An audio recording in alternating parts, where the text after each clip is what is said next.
Hello, everyone. Welcome to the start of a new school year. As we prepare for a year of growth and collaboration, I want to share my plan for informal classroom observations, often called walkthroughs, and how these walkthroughs will support you, our students, and our school culture. My goal is to use these observations as coaching tools rather than evaluative measures, ensuring that they help us grow together as professionals. I really want to move away from you feeling nervous with me being in your classrooms, and I think this is a really great way to outline how we're going to make that possible. So let's jump in. I'm going to talk about four main objectives for the walkthroughs. The first one that we're going to talk about is purpose and process.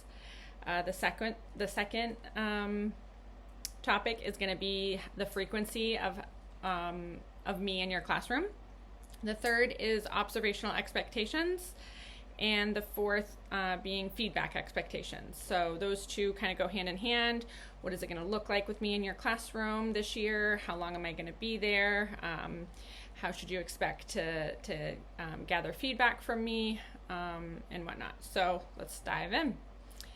So purpose and process. There are three main objectives for these informal observations. The first is support and growth. Walkthroughs allow me to see the wonderful work happening in your classrooms and identify ways to support you.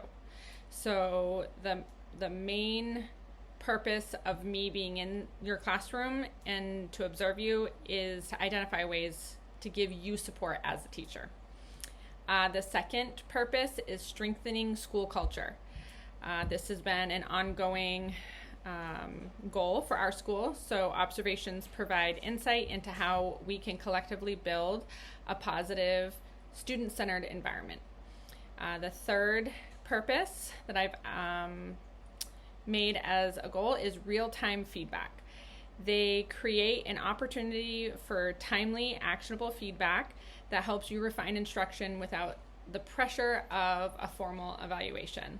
So it goes hand in hand with finding ways to support you as a teacher and help you grow. That feedback is going to be a key component to all of this. The process is simple.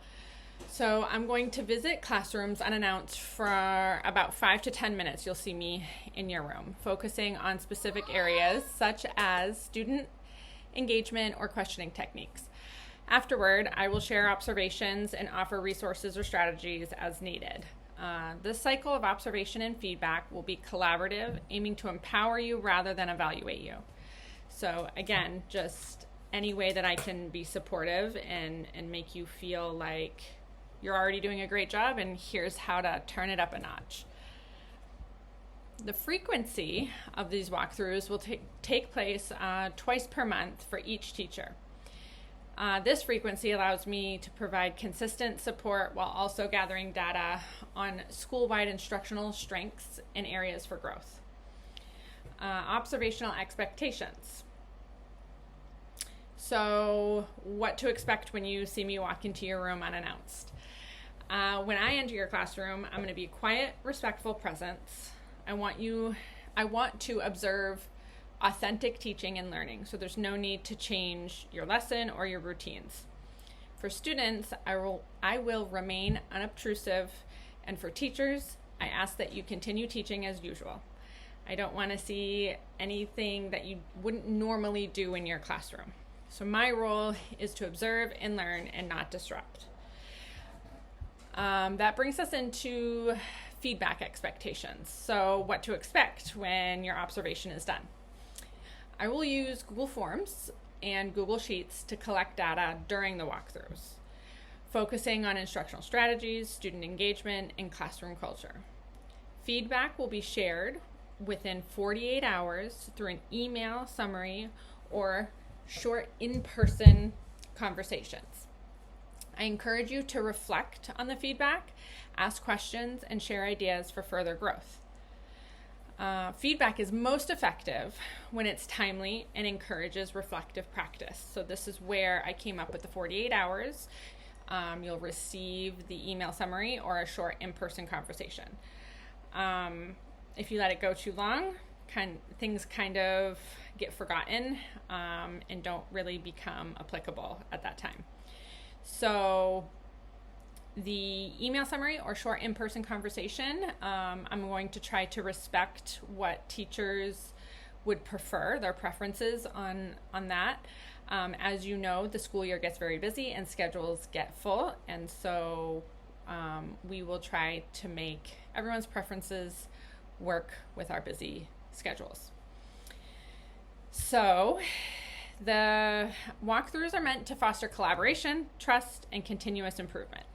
I'm excited to collaborate the amazing things happening in your classroom and work together to build an even stronger learning environment for our students.